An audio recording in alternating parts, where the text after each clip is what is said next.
Have you ever said yes when everything inside of you wanted to say no? Then later you felt stressed, tired, and even resentful?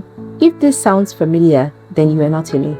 Many people struggle with boundaries not because they do not know what to do, but because they feel guilty when they try. In this video, I'll explain to you how this shows up and why you need to set healthy boundaries without feeling like you're doing something wrong. Let us start with a simple understanding. The boundary is not you rejecting people around you. Your boundary is actually a protection of your time, your energy, and of course, your emotional well-being. When you set a boundary, you're not saying you do not care. All you're saying is your mental health matters too. For example, if you're tired and you say no to requests, you're not being rude. You're being responsible for your health. Because you know what? Many people were taught that being good means you always have to be available. So when they start to say no, guess what? Guilt shows up immediately. But guilt does not always mean you're doing something wrong. Guilt actually means you're doing something new for yourself. So let us understand where this guilt comes from. First, let's talk about family or cultural expectations. Many people grew up in environments where saying no sounds or is believed to be disrespectful or being selfish. Secondly, the fear of disappointing others. For instance, you may feel that people will stop loving you and of course begin to devalue you. Thirdly, if you have been the most helpful one for a very long time, your mind starts to believe that your worth is tied to being available. So when you change even in a healthy way, your mind resists it. This is why setting boundaries can feel uncomfortable at first, but I must tell you that discomfort is not danger. It is you just being yourself and ensuring you take care of your health and adjust to the reality of life. And it is the adjustment that you need. Now let's go into the practical steps. One step I would say is start small.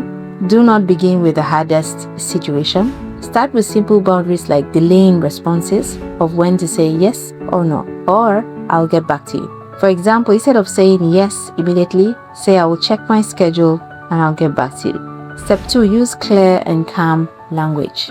You do not need long explanations. For example, I'm not able to do this right now, or I need to rest today so I cannot help you.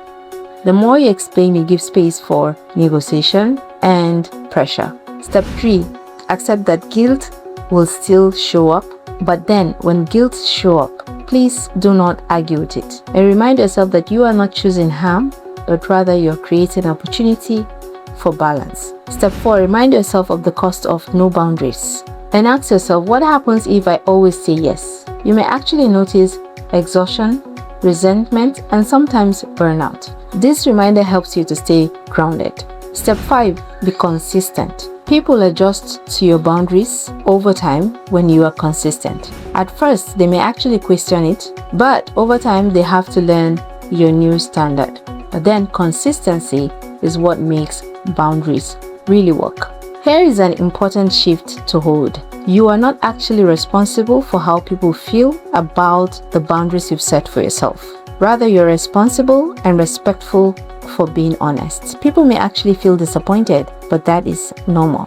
And disappointment is not the same thing as you creating harm. You are actually allowed to protect your peace and not feel guilty for it.